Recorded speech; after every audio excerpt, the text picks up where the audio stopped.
All right, let's start with the pre-show. Just one little thing I happen to catch that I enjoyed very much. This is Hugh Grant being interviewed, and again, this is before the show. The dumbest, people they wouldn't really put on the big show, interviewing, The red carpet. Yeah. celebrities. They don't know what to say, of course, and the celebrities know even how less to answer. Thank you so much for stopping by. Have the best night. Thank you. Hugh Grant, you are a veteran of the Oscars, and you've been here a few times. What's your favorite thing about? Now, right away, Hugh Grant goes like, "Yeah, like I guess so. I guess I've been here a few times." He never won, was never nominated. That's right. All he's thinking, like, yeah, I guess I am, but not really. I only watch it like you. Is that true? He never got nominated. He never won. Correct. Yes. I think he was nominated for an Emmy for that very British scandal. I think he should have said. He should have said, "I have an Emmy though for a British scandal." I don't think he won, but he should have won for Paddington 2. Is what he should have won for. That's what he's about. Unbelievably great in Paddington 2, and I will. Here a few times. What's your favorite? You've been here a thing few about times. He's coming like, to the sure, I Oscars? guess. Well, it's fascinating. It's the whole. Now I'm trying to think, like, as we go, what idiot's side I'm on, and at this point, I'm on the idiot interviewer side because you should have an answer for what are you excited about at the Oscars. Hey, anything. Everybody, we get together, the food, old friends I haven't seen in a long time, just the stupid pageantry of it all is fun. But it's like, oh boy, fucking. I didn't know anybody was going to ask me about the Oscars tonight. Right. You asked about the Oscars. Why? Of humanity is here. It's Vanity Fair. Oh, it's all about Vanity Fair. Yes, that's where we let loose and have a little bit of fun. Okay, can I just stop that right there? Of course. She clearly misses the reference he's making. Yes. He's making a reference to the famous novel Vanity Fair. I think what he's saying is that it's like all of humanity like peacocking around on display for each other.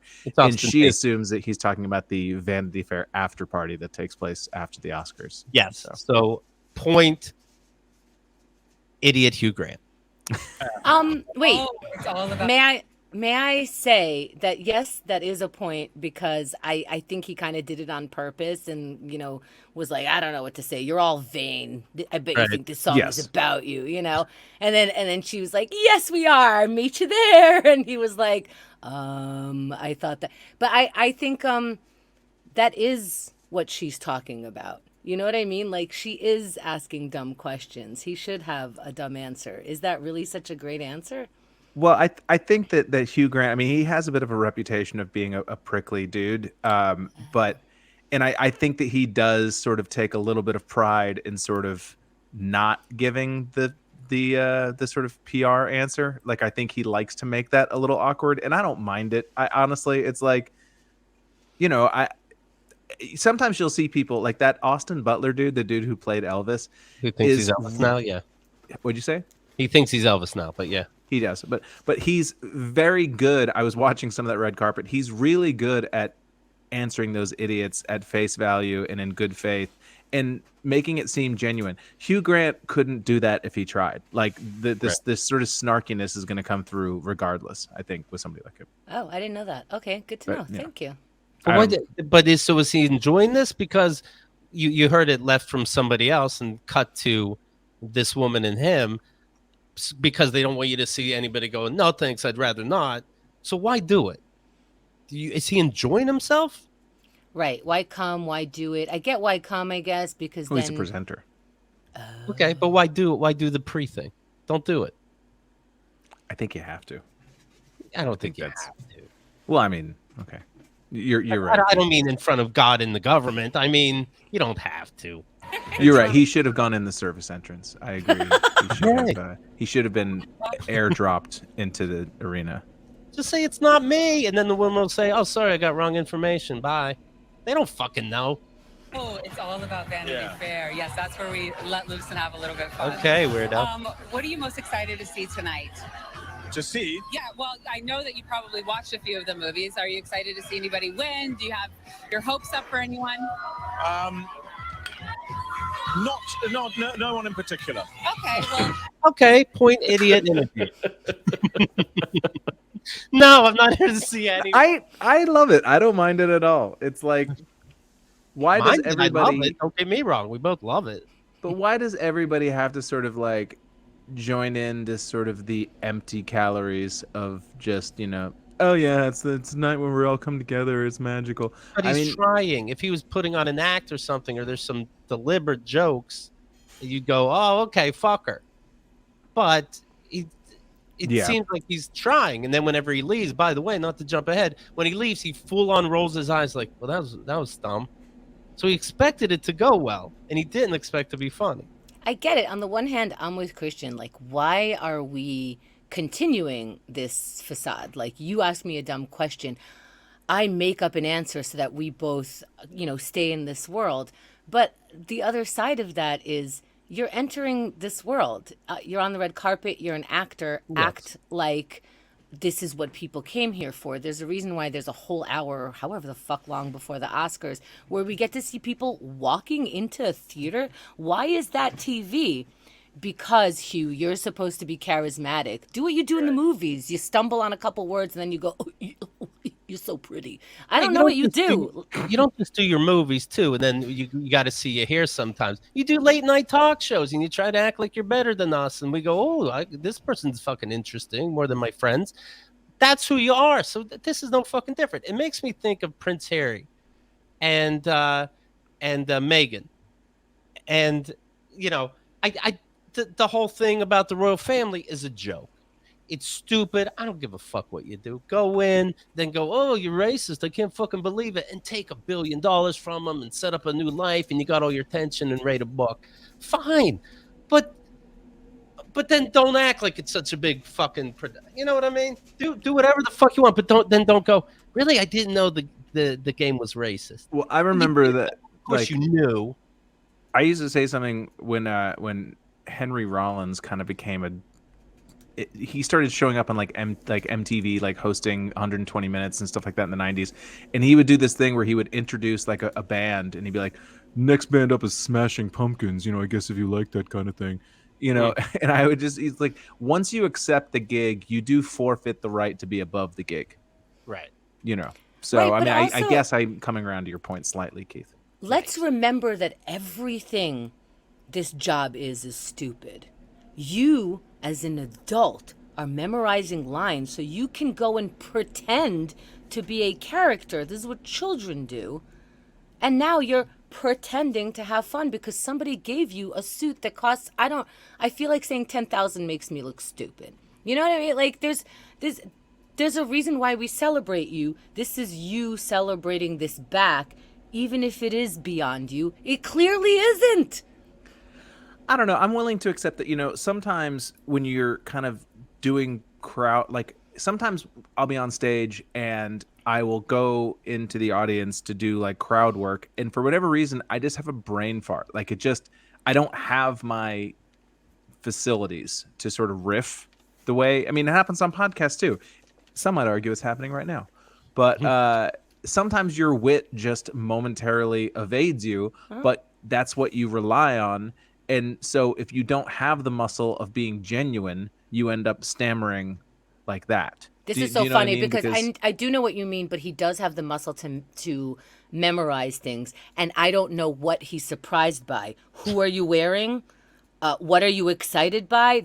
There are 5 questions he's going to be asked all fucking night. What are you looking forward to? Who are you wearing? What are you excited? These are feelings. You get your PR person, your manager, your fucking partner, your children to go, what should I say? When literally, Keith didn't get to this part. Somebody goes, she goes to him, who's the designer? And he goes, oh my God, I forgot. I get that it's a brain fart, but well, and that I think is also sort of a passive aggressive or an intentional thing of like, I'm undercutting the importance of this dumb question by not having my answer. With my tuxedo. You know what I would have done if I was the interviewer? I'd be like, okay, and take 2. Hugh Grant, how are you?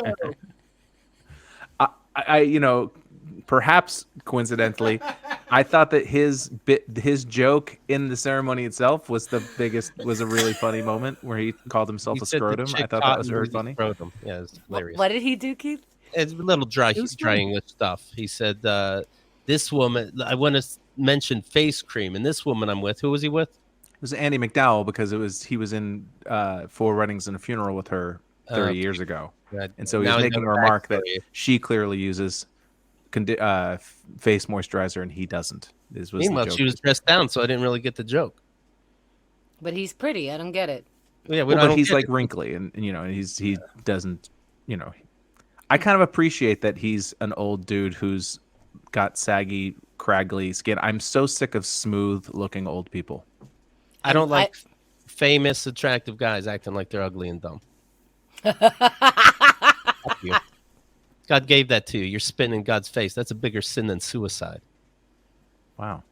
Yeah. That escalated. Hi, I'm ugly. Oh, I'm at home in my PJs. Fuck you. I'm ugly.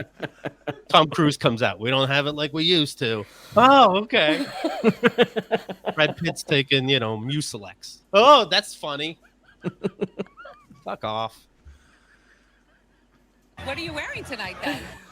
Just my suit. Your suit? Who made your suit? You didn't make it. I can't remember my tailor. That's okay. Yeah. Shout out to the tailor. Yeah. So tell me, what does it feel like? And he just stands there with his hand on his hip. Yeah, what else you got? Just leave. Just say thank you for your time and leave. Point interviewer, yes, for that one? Okay. Yes. Okay. I don't know. To be in Glass Onion. It was such an amazing film. She's talking about Glass loved it. Onion. I love a thriller. How fun is it to shoot something like that? Well, I'm barely in it. I'm in it for about 3 seconds. Okay, but you're in it. I don't know what to say to you. What do you want to see at the Oscars? You don't know. Okay. What are you wearing that we always ask? You don't know. Okay, can we talk about Glass Onion? Sweetheart, I was only in it for a little bit. Then I guess you weren't in it. Well, I mean, he is barely in it. He is barely in it. He's barely in it. It points out that the main detective is gay. It's important. It's in there for okay. Is anything about that interesting? I wasn't in it much. Let me bring in the rest of the cast. But I'm hold sorry on. I asked. But who cares how much he's in it? There's a reason why you're here, and I can't name anything else you did. So unless you gave me your resume, I'm asking you, but who cares? Who cares? If that's what I want to focus on, that you were on screen for 3 seconds, what was it like? Did you have to fly out to be on screen for 3 seconds? How long does 3 seconds get to shoot? Like Keith said, I'm in my pajamas. I don't get to shoot. Tell me how long 3 seconds gets to shoot. Did you sit in a trail? Did they give you an entire trailer? Was that his entire answer? Keith cut it off. Was that his entire answer? Because it's entirely possible he may have gone into some of that. It's entirely possible. Let's find out. I might be incredibly embarrassed, even though I'm the one playing. Let's see, Christian. Oh my God. Let's see if I'm fucking myself. I'm gonna be real embarrassed in about 1 second. Oh boy, I'm just dragging it on so that I don't have to hear it right away. Yeah, we never fucking know. Like if he brings up selective editing, just like the January 6th footage. If he brings me and Tucker Carlson, if he brings up, if you're at a party with him and he brings up Knives Out, go. You weren't even in it. Barely 3 seconds. I hear another Knives Out thing from you. I don't think he would bring it up though. He better not, this great friend of yours. By the way, new Christian, how many decades now? Never heard him once talk about Hugh Grant. But all right, it's his hero. I think Hugh Grant is a very gifted romantic comedy actor. Yeah. Oh, right. Who's ugly as sin. So, good for him. All right. I went back a little bit. Here's the full thing, uninterrupted. I'm sure it's going to be great, even though I'm the one who knew I was going to play this. All right, here we go. Let's see. Shoot something like that. Well, I'm barely in it. I'm in it for about 3 seconds. Yeah, but still, you showed up and you had fun, right? Almost. Okay, all right. Okay. Well, thank you so much. It was. And then he rolls his eyes. So look for who to hand the mic to. Nobody's there. Okay, I will say this though: if he had given these fucking completely non-memorable answers that you clearly wanted him to have given, this sort of verbal, just diarrhea of like, magical Hollywood, this is the night where we celebrate film, you would not even have been playing this right now. You wouldn't have even noticed it. You wouldn't even have looked up from your phone to see what was going on the TV screen. So you could say that this is creating a moment. I can't. I don't want you to tell people that I can say that. You're able to say that. That's your DNA. I am not able to say that. Okay. Don't even put that out there. Keith likes it boring and basic. I get it. He wants things You to like be it- the you way like things that have always fun and been, thrilling shit and that you he want just did. canned answers from people who don't care about their Are craft. They those only our care about the choices, silliness of- Christian? Canned answers or what, bitch? Those are your choices. Hi, what? Like, isn't that more fun? She said hi. I don't have any problem with people finding those people repulsive. I really don't. Like, I don't know if you saw the other one. Did you see the clip of the dude, the guy who's wearing like the green velour jacket or whatever? And he said to Kate Hudson, he's like, "You know what it's like to win an Oscar?" And she's like, "I've never won an Oscar." And he's like, "Oh, that's awkward." And and it's like those people. I'm sorry, those people. The Who Are You Wearing people. They don't care about art at all. They don't care about film. They don't care about writing. They don't care about acting. They What, you care think- about I'm like sorry. glamour and he cared gossip. about And he cared about the art, saying I was only in a movie for 3 seconds. That's caring about the 3 I seconds you think were in. it's calling bullshit on like, okay, you clearly just were handed a note that says I was in Glass Onion. You clearly didn't see it. So what? Or He have gets any... handed a note on the words that he says all the time. That's why he's famous. He gets handed a note that says, you say these words. Then he goes says the words. Where does he think he is? You think the Oscars are For appreciating people art? listening, she just held up a ballot in front of the camera in case the you're Oscars appreciate art. You think people watch for Yes. art? There are 5 movies on here. Every fucking section is 5 movies. You people talk to me about how I don't watch movies. There are 5 movies here. That's what the fuck happened in art in 2022. not everybody, but I'm not saying everybody. 5 movies. That's what art was in 2022. That's what film and art was. Did you think the Oscars are a joining together of appreciating art, or it's bullshit in dresses and weird clothes that we're supposed to admire? That's all it is. a combination of the two of them. And clearly there are going to be some people who are, actors or whatever, who are going to sort of in subtle or not so subtle ways rebel against that other half of the equation. Rebel, Like, rebel, but put your elbows into always it. Put a happens. little grease into it. Every year. This is a boring rebellion. I believe you could have done this rebellion a little better. With over 50 years of your life, you could have came up with it. You expect these questions to be answered. You dropped the ball. That's fine. It's very entertaining right now. But he didn't do anything impressive. He just said, this is so stupid. And then went inside and sat there for hours watching a stupid thing. This is so stupid. But here I am. I had a tailor made this fucking suit. But it's so stupid. I'm not a fan of Hugh Grant.